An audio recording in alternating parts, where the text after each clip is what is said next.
We explained इन हिंदी में आपका स्वागत है। एक सुपर हीरो कॉमिक बुक प्रशंसक ने खुद को स्पाइडर जीन के साथ इंजेक्ट किया, इस उम्मीद में कि वह स्पाइडरमैन में बदल जाएगा। लेकिन चीजें योजना के अनुसार नहीं हुई और उनका जीवन एक आपदा बन गया। आज हम 2001 की film earth versus the spider की कहानी को फिर से दोहराएंगे। क्वेंटिन कैमर अलार्म घड़ी की दखल देने वाली आवाज से जाग जाता है और अपनी दैनिक सुबह की दिनचर्या शुरू करता है। वो एक गरीब पड़ोस में रहता है, इसलिए वो पहले से ही संदिग्ध पड़ोस के निवासियों का आदी है। आज नशे में धुत बूढ़ा विली अपनी खिड़की के नीचे चिल्ला रहा है, लेकिन वो आदमी मुस्कुराते हुए उसका अभिवादन करता है। क्वेंटिन अपने कुत्ते थोर के साथ नाश्ता कर रहा है और नवीनतम समाचार पत्र पढ़ रहा है, जिसमें एक खतरनाक अपराधी के नाम पर 7 पीड़ितों के बारे में बताया गया है।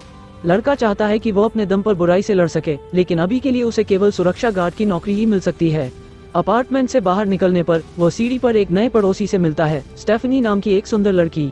वो एक नर्स बनने के लिए पढ़ रही है और काम के करीब होने के लिए पड़ोस में चली गई है। क्वेंटिन और स्टेफनी सड़क पर निकलते हैं, जहां उन्हें स्थानीय गुंडों द्वारा रोका जाता है। वे लड़की के साथ छेड़खानी करने लगते हैं और क्वेंटिन उन्हें शांत करने की कोशिश करता है। बदमाश और भी साहसी हो जाते हैं, शर्मीले और शारीरिक रूप से कमजोर सुरक्षा गार्ड को हिंसा की धमकी देते हैं। स्टेफनी अपने पड़ोसी के लिए कदम उठाती है, लड़के को बहुत शर्मिंदगी उठानी पड़ती है। काम पर जाने से पहले क्वेंटिन कॉमिक बुक और खिलौनों की दुकान के पास रुक जाता है, जहां उसका दोस्त हान काम करता है। सुपरहीरो से घिरा हुआ लड़का अधिक आत्मविश्वास महसूस करता है। एक संग्रहणीय स्पाइडरमैन एक्शन फिगर स्टो को दिया जाता है, जो तुरंत क्वेंटिन को उत्तेजित कर देता है। हान अपने दोस्त के लिए कीमती एक्शन फिगर को तब तक बनाए रखने का वादा करता है जब तक कि वह पर्याप्त पैसा नहीं बचा लेता। वो उसे स्पाइडरमैन कॉमिक बुक का एक नया अंक भी देता है, जिसमें सुपरहीरो की पूरी पिछली कहानी बताई गई है। अब उसका मूड अच्छा हो गया है। क्वेंटिन बायोकेमिस्ट्री लैब में काम पर आता है। वो और उसका पुराना साथी, जिसका उपनाम पापा निक है, इमारत के चारों ओर घूमना शुरू करते हैं। निक सोचता है कि क्या युवक ने अपने प्यारे पड़ोसी को डेट पर जाने के लिए कहा है। क्वेंटिन पहला कदम उठाने से हिचकिचाता है और सोचता है कि उसके जैसा हारने वाला स्टेफनी जैसी सुंदर लड़की को पसंद नहीं कर सकता। उसका साथी क्वेंटिन को आश्वस्त करता है कि वो एक सभ्य लड़का है और कहता है कि उसे उस पर बहुत गर्व है। वे प्रयोगशाला क्षेत्रों में से एक की खिड़की से झांकते हैं, जहां वैज्ञानिक मकड़ियों पर प्रयोग कर रहे हैं।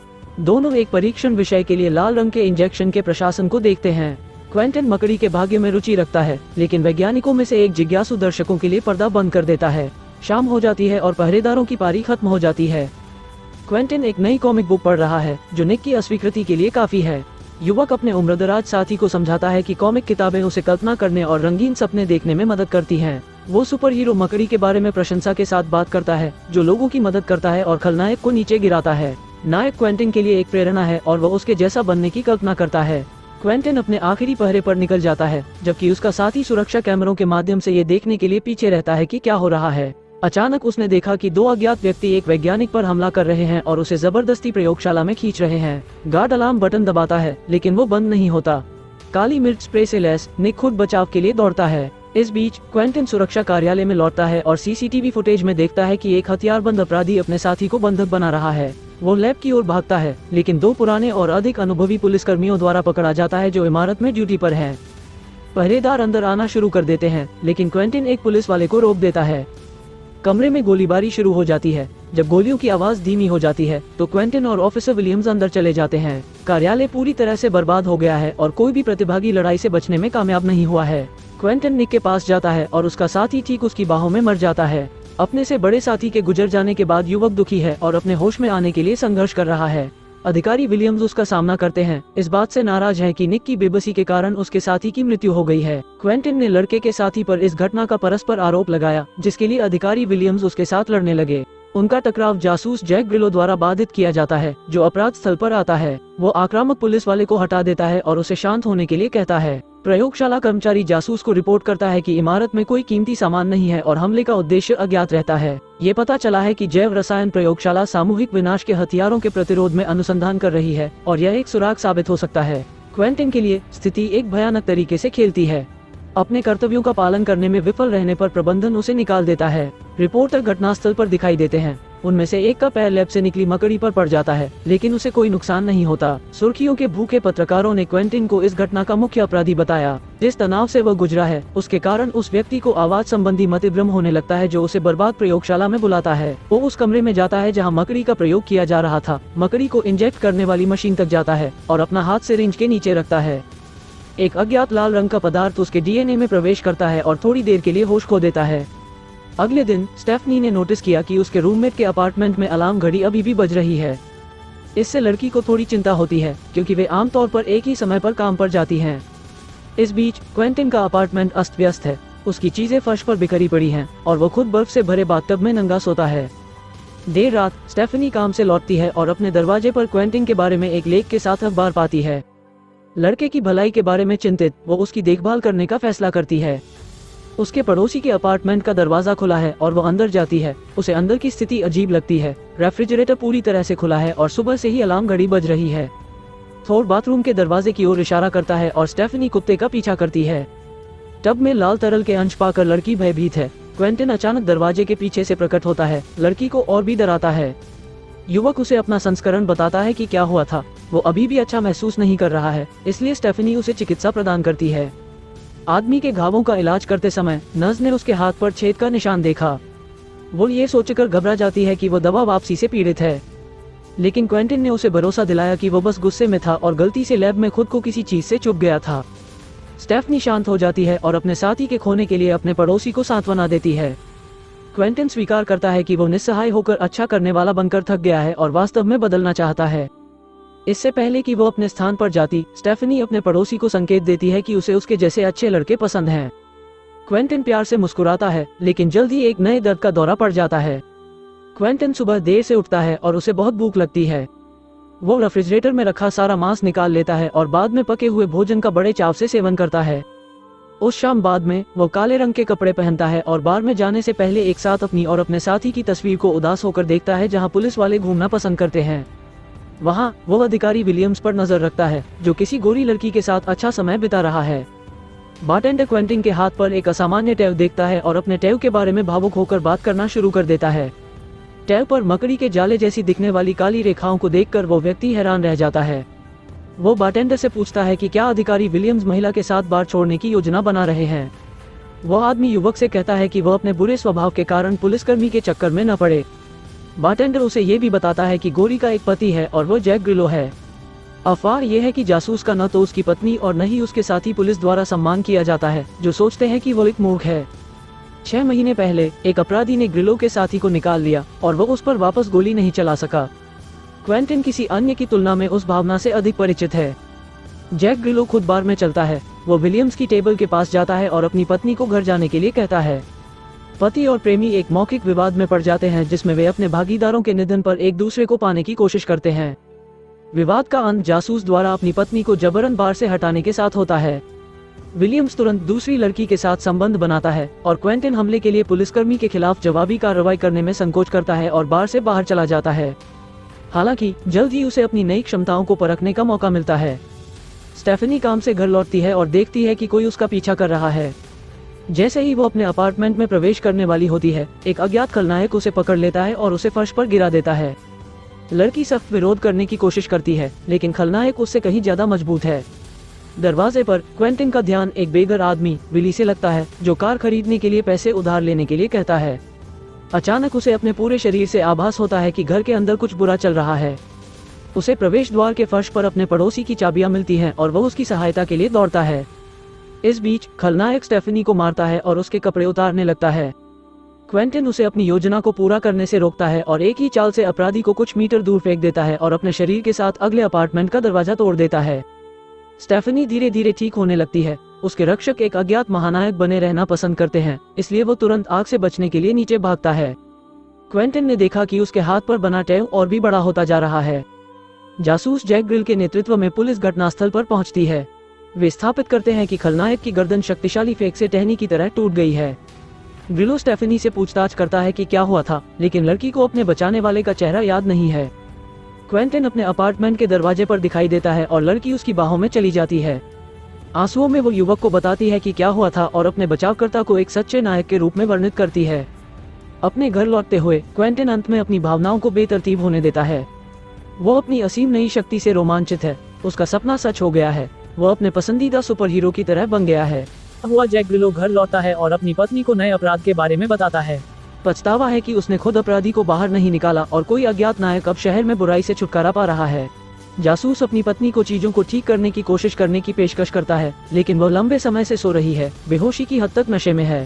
क्वेंटिन रात के बीच में उठता है। लड़के की सुनने की क्षमता बढ़ गई है और अब वो उन सभी आवाजों से चिढ़ गया है जो उसका घर भरती हैं। वो हताश होकर अपने पालतू जानवर को बाथरूम में बंद कर देता है क्योंकि वो जोर जोर से अपने पंजों को चाट रहा होता है।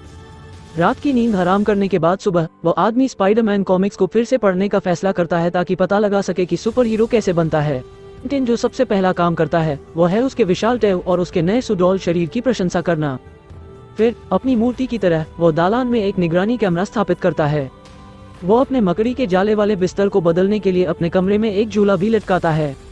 बाहरी वीडियो निगरानी के लिए धन्यवाद। क्विंटिन ने स्टेफनी को दालान में ले जाने वाले बक्से में देखा। वो तुरंत दालान में चला जाता है, इस चिंता में कि लड़की ने हमले के बाद बाहर जाने का फैसला किया है। स्टेफनी कुछ अनावश्यक चीजों को बेसमेंट में ले जाना चाहती है और वो उसके साथ जाने के लिए कहती है। बाहर उन्हें एक बार फिर स्थानीय गुंडों द्वारा परेशान किया जाता है, लेकिन इस बार क्विंटिन कुशलता से उनका मुकाबला करता है।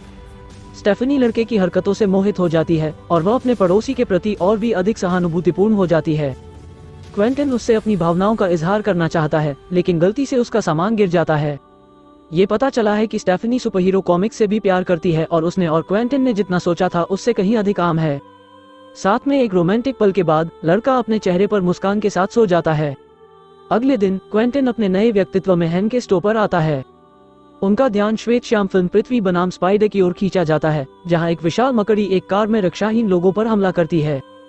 हान देखता है कि मकड़ियां अपने पीड़ितों का शिकार करती हैं, इसलिए वो उन्हें फंसने के बाद डर से कांपते हुए देखना पसंद करता है। फिल्म में लड़की निर्जीव होने का नाटक कर सकती थी ताकि राक्षस उसमें पूरी तरह से रुचि खो दे।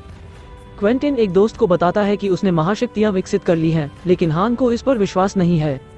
वो क्विंटिन को सुपरहीरो स्पाइडर के संग्रहणीय एक्शन फिगर के लिए भुगतान करने के लिए कहता है, लेकिन उसका दोस्त अहंकारी हो जाता है और बस अपने लिए खिलौना ले लेता है।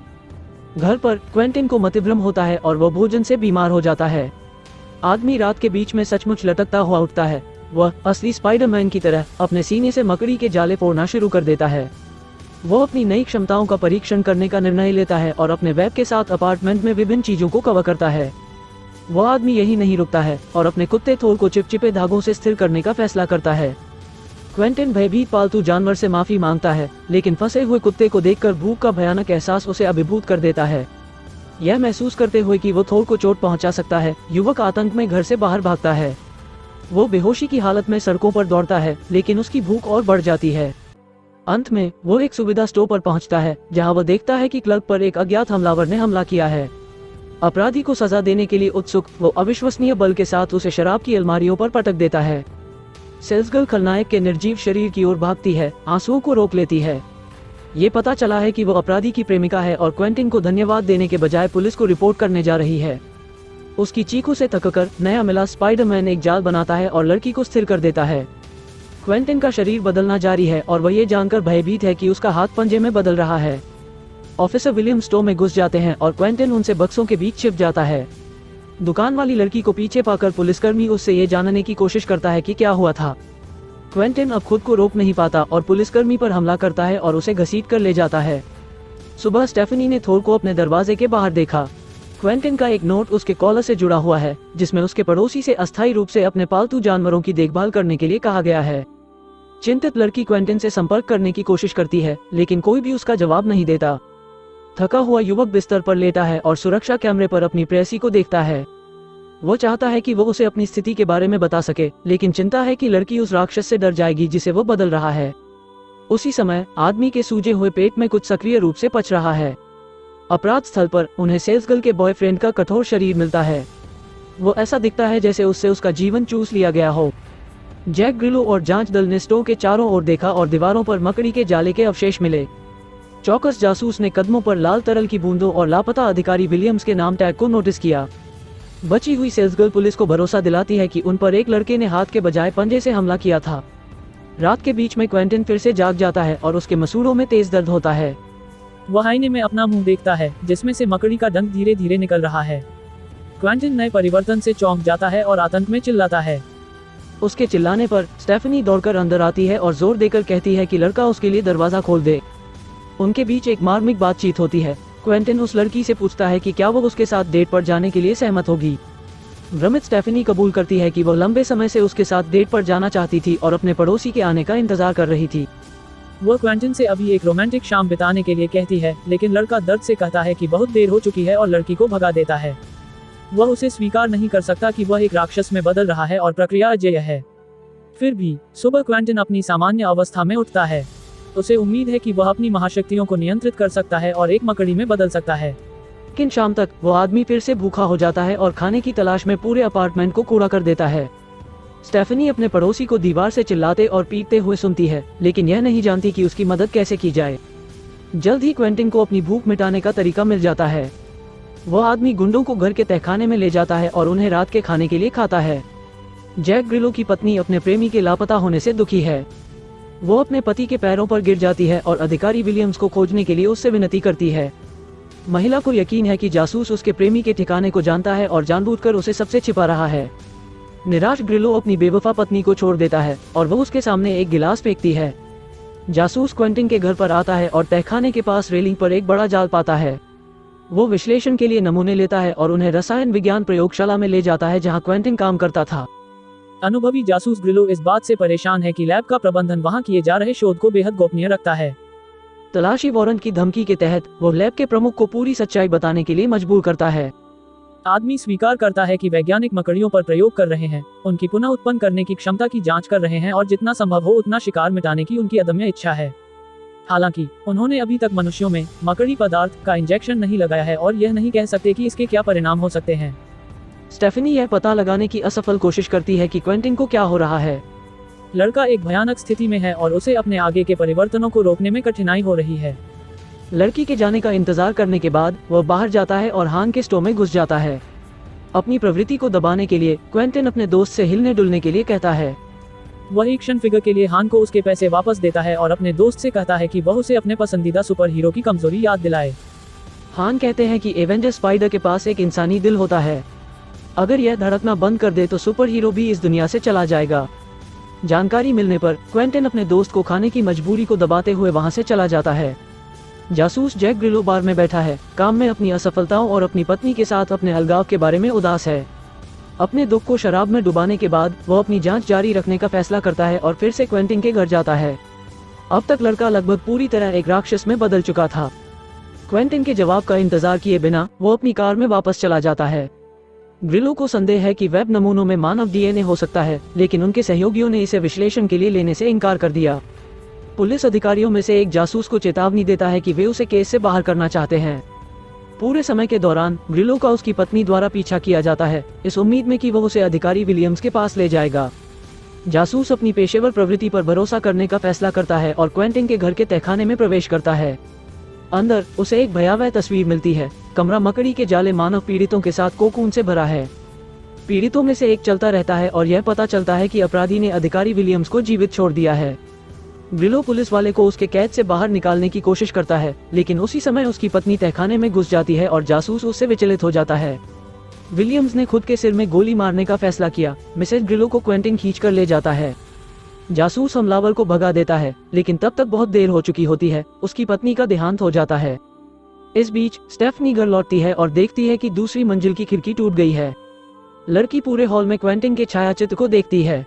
आदमी ने खुद पर नियंत्रण खो दिया है और उसकी पीठ के पीछे 6 पंजे बाहर निकलने के साथ एक बदसूरत उत्परिवर्ती में बदल गया है। वह स्टेफनी पर हमला करता है और उसे अपने पीछे खींच लेता है। ग्रिलो ऊपर की ओर शोर सुनता है और मदद के लिए दौड़ता है, लेकिन क्वेंटिन अपने शिकार के साथ पहले ही भाग चुका है। मकड़ी के जाले का पीछा करते हुए जासूस एक सुनसान इमारत में आता है। वहाँ भयभीत स्टेफनी को एक विशाल मकड़ी के जाले में जकड़ दिया गया है। इस बिंदु तक क्वेंटिन पूरी तरह से एक मकड़ी का रूप ले चुका होता है, लेकिन अपनी कुछ समझदारी बनाए रखने में कामयाब रहा है। वो जासूस को उसे रोकने और लड़की को बचाने के लिए दिल में गोली मारने के लिए कहता है। डिटेक्टिव ग्रिलो वापस बेहोशी की हालत में गिर जाता है और राक्षस को गोली मारने से हिचकिचाता है। स्टेफनी उस लड़के से अपने होश में आने के लिए भीख मांगती है और मानती है कि सब कुछ ठीक करने में बहुत देर नहीं हुई है। हालांकि क्वेंटिन जानता है कि अब उसकी मदद नहीं की जा सकती। वो स्टेफनी की दिशा में कूदता है, ग्रिलो को कई शॉट फायर करने के लिए उकसाता है। गोलियों में से एक दैत्य के ठीक दिल में लगी और वह स्टेफनी से कुछ इंच की दूरी पर जम गया। लड़की अपने भीतर के अच्छे लड़के को उसके नए बिगड़े हुए और बेकाबू रूप से बचाने के लिए धन्यवाद देती है। जैसे ही कहानी समाप्त होती है, हान नए कॉमिक बुक स्पेशल के बारे में बात करता है जो क्वेंटिन सुपरहीरो के बारे में है जो उसका दोस्त था। ये film earth versus the spider के लिए मेरी व्याख्या है जो वर्ष 2001 में रिलीज हुई थी। जाने से पहले कृपया चैनल को सब्सक्राइब करें, आपका एक क्लिक हमारे लिए बहुत मायने रखता है। तो दोस्तों, आपको फिल्म कैसी लगी कमेंट में लिखें। इस तरह के और वीडियो के लिए सब्सक्राइब करें, नोटिफिकेशन चालू करें और चैनल की मदद करने के लिए लाइक करें। देखने के लिए धन्यवाद।